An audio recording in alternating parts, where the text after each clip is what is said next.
Hi guys, ഇന്നത്തെ നമ്മുടെ video മുമ്പത്തെ ചാപ്റ്ററിൻ്റെ കണ്ടിന്യൂഷൻ ആണ്. മുമ്പത്തെ ചാപ്റ്റർ നമ്മൾ എന്താ വെച്ചാൽ ഇൻറ്റീരിയർ പേജ് ടെംപ്ലേറ്റ് നമുക്ക് എങ്ങനെ നമ്മൾ വേർഡ്പ്രസ്സിലേക്ക് ഇൻക്ലൂഡ് ചെയ്യാം എന്നതിനെ കുറിച്ചായിട്ടായിരുന്നു. സോ നമ്മൾ പ്രൈവസി പോളിസിയിൽ നമ്മൾ ഇത്ര വരെ വർക്ക് ചെയ്തിട്ടുണ്ട്. സോ നമ്മുടെ കണ്ടൻസ് ഒക്കെ പതുക്കെ കൊണ്ടുവന്നിട്ടുണ്ട്. ഇതൊക്കെ ടൈറ്റിലും ഒക്കെ നമ്മൾ ചേഞ്ച് ചെയ്ത് വെച്ചിട്ടുണ്ട്. ഇനി നമ്മൾ അടുത്തത് വർക്ക് ചെയ്യാൻ പോകുന്ന സെക്ഷൻ എന്ന് വെച്ചാൽ ഇതിലെ ടൈറ്റിൽ ചേഞ്ച് ഉണ്ട്. ഒരു ടൈറ്റിൽ എന്ന് പറഞ്ഞാൽ ഇവിടുത്തെ ടൈറ്റിൽ കണ്ടോ, ഹവർ ഇത് കഴിഞ്ഞാൽ നമുക്ക് എന്താ പറ്റുക, നമ്മുടെ സൈറ്റിൻ്റെ യു ആർ എൽ ഇല്ല, ആ യു ആർ എല്ലാണ് ഇപ്പോൾ കാണുന്നത്. പക്ഷേ ആക്ച്വൽ ടൈറ്റിൽ എന്ന് പറഞ്ഞാൽ ഇപ്പം ഞാനൊരു എക്സാമ്പിൾ ഇത് കാണിക്കാം, ഫ്ലിപ്കാർട്ട് വ്യൂ ചെയ്യാസ് കണ്ടോ, ആ ടൈറ്റിലാണ് നമുക്ക് വേണ്ടിയിരുന്നത്. പക്ഷെ നമുക്ക് വരുന്നത് ഈ സൈറ്റിൻ്റെ യു ആർ എല്ലാണ് വരുന്നത്. ഓക്കെ, ഇതെങ്ങനെ ചേഞ്ച് ചെയ്യുന്നത് വെച്ചാൽ നമുക്ക് ഹെഡ് ഡോട്ട് പി എച്ച് പിയിലൊക്കെ പോയിട്ട് വേണമെങ്കിൽ നമുക്ക് ഇവിടെ ഒരു ടൈറ്റിൽ ടാഗ് ആഡ് ചെയ്യാം. For example title, okay, title closing tag title and in between നമുക്ക് വേണമെങ്കിൽ ഒരു ടെസ്റ്റ് ടൈറ്റിൽ എന്ന് പറഞ്ഞാൽ ഞാൻ ചുമ്മാ കൊടുത്തു. ഇങ്ങനെ സേവ് ചെയ്തിട്ട് റീലോഡ് ചെയ്ത് കഴിഞ്ഞാൽ ഇത് വർക്ക് ആവേണ്ടതാണ്, നമുക്ക് ചെക്ക് ചെയ്യാം. ഒറിജിനൽ വർക്ക് ആയിട്ടുണ്ട്, ടെസ്റ്റ് ടൈറ്റിൽ എന്ന് പറഞ്ഞ് വർക്ക് ആയി. പക്ഷെ നമുക്കിത് വെച്ചാൽ ഇത് സ്റ്റാറ്റിക് ആയിപ്പോയി. എൻ്റെ 100 പേജ് ഇട്ടെങ്കിൽ 100 പേജ് നമുക്ക് ഇനി കൊടുക്കാൻ പറ്റും, നമുക്ക് ഡൈനാമിക് ആയിട്ടാണ്. സോ ഞാൻ റിമൂവ് ചെയ്യണം. ഓക്കെ, എന്നിട്ട് നമ്മൾ എന്താ ചെയ്യണമെന്ന് വെച്ചാൽ നമ്മൾ റിമൂവ് ചെയ്തിട്ട് നമുക്ക് ഈ ടൈറ്റിൽ എന്നുള്ള സംഭവത്തെ നമുക്ക് ഡൈനാമിക് ആക്കി മാറ്റണം. കാരണം ഇത് ഐഡിയൽ വേ അല്ല, നമ്മൾ എഴുതേണ്ട കോഡിൻ്റെ ഇങ്ങനെയല്ല നമ്മൾ ചെയ്യേണ്ടത് ആക്ച്വലി. ഡൈനാമിക് ആക്കണമെങ്കിൽ നമ്മൾ ഫംഗ്ഷൻ ഡോട്ട് പി എച്ച് പിയിൽ പോകാം. Okay, function dot P H പിയിൽ നമ്മളൊരു ആക്ഷൻ എഴുതിയിട്ടുണ്ട്. ആക്ഷൻ എന്തായിരുന്നു, നമ്മുടെ ഫോണ്ടും സ്ക്രിപ്റ്റും സ്റ്റൈലും ഒക്കെ ലോഡ് ചെയ്യാൻ പറഞ്ഞിട്ട്. ഓക്കെ, അപ്പം ഞാൻ അടുത്ത ആക്ഷൻ നമുക്ക് എഴുതണം. അടുത്ത ആക്ഷൻ നമ്മൾ എന്താ വെച്ചാൽ അടുത്ത ആക്ഷൻ ഞാൻ പറയാം, നമുക്ക് എഴുതാൻ പോകുന്നത് നമ്മൾ തീം ലോഡ് ചെയ്ത ശേഷം എന്ത് ചെയ്യണം എന്നുള്ളതാണ്. അപ്പം ഞാനിവിടെ മെൻഷൻ ചെയ്യാണ് after underscore setup underscore theme. Okay, comma ഇത് നെയിമിങ് കൺവെൻഷൻ കറക്റ്റ് ആയിരിക്കണം. ആഫ്റ്റർ സെറ്റപ്പ് തീം തന്നെ വേണം. നിങ്ങൾ ഈ വേറെ ഇതിൽ കൊടുത്തു കഴിഞ്ഞാൽ വർക്കാവില്ല. പക്ഷെ സെക്കൻഡ് പാരാമീറ്ററിൽ നിങ്ങൾക്ക് ഇഷ്ടമുള്ള കൊടുക്കാം. ഞാൻ മെൻഷൻ ചെയ്യാണ് യൂണിവേഴ്സിറ്റി അണ്ടർസ്കോർ ഫീച്ചേഴ്സ് എന്ന് പറഞ്ഞിട്ട് ചുമ്മാ കൊടുത്തു. ഓക്കെ, എന്നിട്ട് ഞാൻ കോപ്പി ചെയ്തത്. സോ ഇത് സെക്കൻഡ് പാരാമീറ്റർ അറിയാണ്ട്, സെക്കൻഡ് പാരാമീറ്റർ ഫംഗ്ഷൻ്റെ പേരാണ് അവർ എക്സ്പെക്ട് ചെയ്യുന്നത്. സോ നമുക്ക് ഫംഗ്ഷൻ ആക്കണം. ഇത് ഫംഗ്ഷൻ യൂണിവേഴ്സിറ്റി ഫീച്ചേഴ്സ്, എന്നിട്ട് ഫംഗ്ഷൻ്റെ ഉള്ളിൽ നമ്മളൊരു വേറെ ഫംഗ്ഷൻ കോൾ ചെയ്യണം. അതെന്തിനാണെന്ന് വെച്ചാൽ ഇത് ടൈറ്റിൽ ടാഗ് പ്രിന്റ് ചെയ്യാനായിട്ടുള്ളത്. ഞാൻ മെൻഷൻ ചെയ്യണം add underscore theme underscore support of. Okay, അതിനുള്ളിൽ പാരാമീറ്റർ എക്സ്പെക്ട് ചെയ്യേണ്ടത് അത് സ്ട്രിങ് ആയിരിക്കണം. ടൈറ്റിൽ ഐഫൺ ടാഗ് മെൻഷൻ ചെയ്യാം, സേവ് ചെയ്യാം. ഓക്കെ, നമുക്ക് റീലോഡ് ചെയ്ത് നോക്കാം. ഇത് റീലോഡ് ചെയ്തു. കൂൾ, നമ്മുടെ പ്രൈവസി പോളിസി വന്നു. കണ്ട, പ്രൈവസി പോളിസി നമ്മുടെ സൈറ്റിൻ്റെ പേരും വന്നു. ഓക്കെ, ഇനി നമുക്കൊരു എക്സാമ്പിൾ ഞാൻ കാണിക്കാം, നമുക്ക് വർക്ക് ആവുണ്ടെന്ന് അറിയാനായിട്ട്. എബൌട്ട് അസ് എന്നും കൂടി കൊടുക്കാം. എബൌട്ട് ഐഫൺ അസ് എന്ന് പറഞ്ഞു കൊടുത്ത് എബൌട്ട് അസ് പേജ് ലോഡായി. അതിൻ്റെ കറസ്പോണ്ടിങ് നമുക്ക് ചെക്ക് ചെയ്ത് കഴിഞ്ഞാൽ സോ ടൈറ്റിലും കണ്ടോ, അവിടെയും ടൈറ്റിൽ നമുക്ക് ലോഡായി. സോ ഇങ്ങനെയാണ് നമുക്ക് ടൈറ്റിൽ ലോഡ് ചെയ്യാൻ പറ്റുന്നത്. ഓക്കെ, ഇനി നമുക്ക് എന്താ വെച്ചാൽ നമുക്ക് ഞാൻ ടെസ്റ്റ് സൈറ്റിൽ പ്രൈവസി പോളിസി പേജിലേക്ക് പോയി എബൌട്ട് പേജ് ക്ലിക്ക് ചെയ്ത് കഴിഞ്ഞാൽ ഒന്നും വർക്ക് ആവുന്നില്ല. കാരണം നമ്മളൊരു ആക്ഷൻ എഴുതിയിട്ടില്ല അതിൽ, ഒരു ഓൺ ക്ലിക്കിൽ എന്ത് നടക്കണം എന്നുള്ളത്. ഇപ്പോൾ ചുമ്മാ ഒരു ഹാഷ് ടാഗാണ് HRF കൊടുത്തേക്കുന്നത്. അത് ക്ലിക്ക് ചെയ്ത് കഴിഞ്ഞാൽ നമുക്കൊന്നും വർക്ക് ആവുന്നില്ല. സോ അടുത്ത സെക്ഷൻ നമ്മൾ നോക്കാൻ പോകുന്നത് അതിലേക്ക് എങ്ങനെ ആക്ഷൻസ് കൊടുത്തിട്ട് വർക്ക് ചെയ്യിക്കുക എന്നുള്ളതാണ്.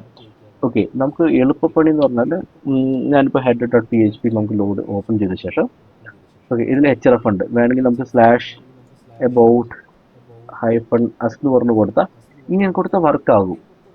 ഓക്കെ, സിമ്പിളായിട്ട് വർക്ക് ആകും ഇങ്ങനെ കൊടുത്ത് കഴിഞ്ഞാൽ പ്രശ്നമില്ല. പക്ഷേ ഇതിലെന്താ പ്രശ്നം എന്ന് വെച്ചാൽ നമ്മൾ ഡിപ്ലോയ് ചെയ്ത ശേഷം നമുക്ക് മൾട്ടിപ്പിൾ വേർഡ്പ്രസ് ഡൊമൈൻ ഉണ്ടെങ്കിൽ ആ ടൈമിൽ ഇഷ്യൂ നമുക്ക് ജനറേറ്റ് ചെയ്യും, ലൈക്ക് ഇഷ്യൂ വരാൻ ചാൻസ് ഉണ്ട് ബേസിക്കലി. സോ അതിനെ ഒഴിവാക്കാൻ വേണ്ടിയിട്ട് നമ്മൾ ഇങ്ങനെ കൊടുക്കില്ല, അതിന് വരെ പി എച്ച് പിയിൽ നമ്മൾ റാപ്പപ്പ് ചെയ്തിട്ട് പി എച്ച് പിയിൽ മെത്തേഡ് കോൾ ചെയ്യും. ഓക്കെ, സോ പി എച്ച് പിയിൽ റാപ്പപ്പ് ചെയ്തിട്ട് echo space site underscore URL. Okay, അതിൻ്റെ ഉള്ളിലാണ് നമ്മൾ പാത്ത് മെൻഷൻ ചെയ്യുക. Of slash about hyphen us എന്ന് പറഞ്ഞ് ലോഡ് ചെയ്തു. ഓക്കെ, എന്നിട്ട് സേവ് ചെയ്തു. നമുക്ക് വർക്ക് ആവുണ്ടോ നോക്കാം. ഫസ്റ്റ് പ്രൈവസി പോളിസിന്ന് ഞാൻ റീലോഡ് ചെയ്യുന്നത്. എന്നിട്ട് എബോട്ടസ് ക്ലിക്ക് ചെയ്തു. കൂൾ, എബോട്ടസ് തന്നെ മാറി. കണ്ടോ, എബോട്ടസിൻ്റെ പേജൊക്കെ ലോഡായി. സോ ഇത് വർക്കായിട്ടുണ്ട്, നമ്മൾ കൊടുത്തത് വർക്കായിട്ടുണ്ട്. ഓക്കെ, ഇനി നമ്മൾ അടുത്ത് ചെക്ക് ചെയ്യണമെന്ന് ചോദിച്ചാൽ ഈ ലോഗ് ക്ലിക്ക് ചെയ്യുമ്പോൾ തിരിച്ച് നമ്മൾ പ്രൈവസി പോളിസിയിലാണ്. എനിക്ക് ലോഗ് ക്ലിക്ക് ചെയ്ത് കഴിഞ്ഞാൽ ഹോം പേജിലേക്ക് പോകണം. ബേസിക്കലി നമുക്കൊരു ഹോം പേജ് ഉണ്ടല്ലോ, ഈ ഹോം പേജിലേക്ക് പോകണം. അതിന് സെയിം ആണ് കോഡ്. ഞാനിത് കോപ്പി പേസ്റ്റ് തന്നെ ചെയ്യണം, ചേഞ്ചസ് ഒന്നുമില്ല.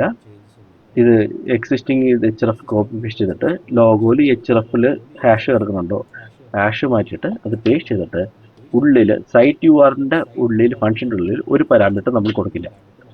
ഒരു ഫംഗ്ഷൻ കോൾ ചെയ്യുന്നു വിത്തൗട്ട് എനി പാരാമീറ്റർ. ആക്ച്വലി ഒരു ആർഗ്യുമെൻ്റ് ആയിട്ട് നമ്മൾ കോൾ ചെയ്ത് കഴിഞ്ഞാൽ ഒന്നുമില്ല, അതിൻ്റെ ഉള്ളിൽ നമ്മളൊന്നും കൊടുക്കുന്നില്ല.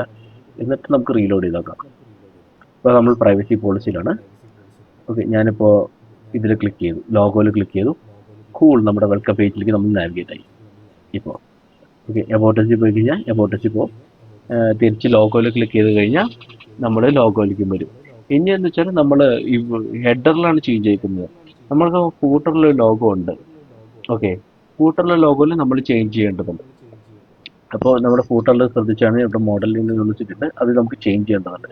അപ്പോൾ നമ്മൾ ഫസ്റ്റ് അടുത്ത് നമ്മൾ നോക്കാൻ പോകുന്നത് ഫൂട്ടറിൽ എങ്ങനെ ചേഞ്ച് ചെയ്യാം എന്നുള്ളതാണ്. അതിന് സിമ്പിളാണ്. ഓൾറെഡി നമ്മളിത് കോപ്പി ചെയ്തിട്ടുണ്ട്. കോപ്പി ചെയ്യുക. Copy footer dot P H പിയിൽ പോയിട്ട് കഴിഞ്ഞ് നിങ്ങൾക്ക് കാണാൻ പറ്റും. ഇവിടെ കണ്ടോ, മോഡൽ യൂണിവേഴ്സിറ്റിയിൽ എച്ച് ആർ എഫിൽ ഹാഷ കിടക്കുന്നത്, ഞാനത് വിളിച്ചു. അതോടൊപ്പം നമുക്കിവിടെ പ്രൈവസി പോളിസിയുടെ പേജസ് നമ്മുടെ എല്ലാം റെഡി ആയിട്ടുണ്ട്. അപ്പോൾ അത് നമുക്ക് ഇവിടെ കൊടുത്തു വയ്ക്കാം തൽക്കാലം. Privacy hyphen policy. ഓക്കെ, നമുക്ക് ടെസ്റ്റ് ചെയ്ത് നോക്കാം, വർക്ക് ആവുന്നുണ്ടോ ഇല്ലയോ എന്ന് ടെസ്റ്റ് ചെയ്ത് നോക്കാം. ഞാൻ റീലോഡ് ചെയ്യണം. ഓക്കെ, നമുക്ക് ഫസ്റ്റ് പ്രൈവസി പോളിസി ക്ലിക്ക് ചെയ്ത് നോക്കാം. പ്രൈവസി പോളിസി നമ്മൾ ക്ലിക്ക് ചെയ്തു. ഓക്കെ, പ്രൈവസി പോളിസി നാവിഗേറ്റ് ആയിട്ടുണ്ട്. അതേപോലെ താഴത്തെ ഫൂട്ടറിൽ ഈ ലോഗോ ക്ലിക്ക് ചെയ്തു, ഹോം പേജിൽ വന്നിട്ടുണ്ട്. സോ നമ്മുടെ ഇതിൽ വർക്ക് ആവുന്നുണ്ട്. ഓക്കെ, സോ ബേസിക്കലി നമ്മൾ ഹെഡറിന് ഫൂട്ടറിലും നാവിഗേഷൻ്റെ ഒരു ചെറിയ പോർഷൻ നമ്മൾ ആഡ് ചെയ്തിട്ടുണ്ട്. അത് നാവിഗേഷൻ ബേസിക്കലി അടുത്ത പേജിലേക്ക് എങ്ങനെ നാവിഗേറ്റ് ചെയ്യണം ഉള്ളത് അതിൽ ഡൈനാമിക് ആയിട്ട് നമ്മൾ ലോഡ് ചെയ്യുന്നുണ്ട് നമ്മുടെ കറൻ്റ്ലി നമ്മുടെ പേജ്. സോ ഇതാണ് ബേസിക് ഇൻറ്റീരിയർ പേജ് ടെംപ്ലേറ്റിൽ ഇത് വർക്ക് ആകുന്നുണ്ട്. ഇപ്പോൾ അടുത്ത നമ്മൾ ബെഡ് ക്രംസ് നോക്കുന്നുണ്ടായിരുന്നു നമ്മുടെ കേസിൽ. ഇപ്പോൾ പ്രൈവസി പേജിൽ നമുക്ക് നോക്കിക്കഴിഞ്ഞാൽ, അല്ലെങ്കിൽ പ്രൈവസിയിൽ പോയി കഴിഞ്ഞാൽ നമുക്ക് കാണാൻ പറ്റും. ഇത് കണ്ടോ, അത് ആക്ച്വലി ചൈൽഡ് പേജ് ഉണ്ടെങ്കിൽ, ഇപ്പോൾ പ്രൈവസി പോളിസിൻ്റെ പാരൻറ്റ് പേജ് അതിൻ്റെ ഉള്ളിൽ എക്സിസ്റ്റിംഗ് പല ചൈൽഡ് പേജ് ഉണ്ടെങ്കിൽ നമുക്ക് എല്ലാം നാവിഗേറ്റ് ചെയ്യാൻ പറ്റുന്ന യൂസ് ചെയ്യുന്നത്. സോ ഇപ്പം നമ്മളത് നോക്കുന്നില്ല. ഇപ്പോൾ നമ്മൾ ഇവിടെ വെച്ച് നിർത്തുകയാണ് ഈ ചാപ്റ്റർ. അടുത്ത സെക്ഷനിലേക്ക് നോക്കാം നമ്മൾ എന്താണെന്നൊക്കെ കവർ ചെയ്യേണ്ടതെന്ന് ഞാൻ നോക്കിയിട്ട് വീഡിയോ അപ്ലോഡ് ചെയ്യാം. സോ ഇത്രയേ ഉള്ളൂ ഇന്നത്തെ സെക്ഷൻ. ജസ്റ്റ് ഗോ ത്രൂ ചെയ്യുക ആസ് യൂഷ്വൽ.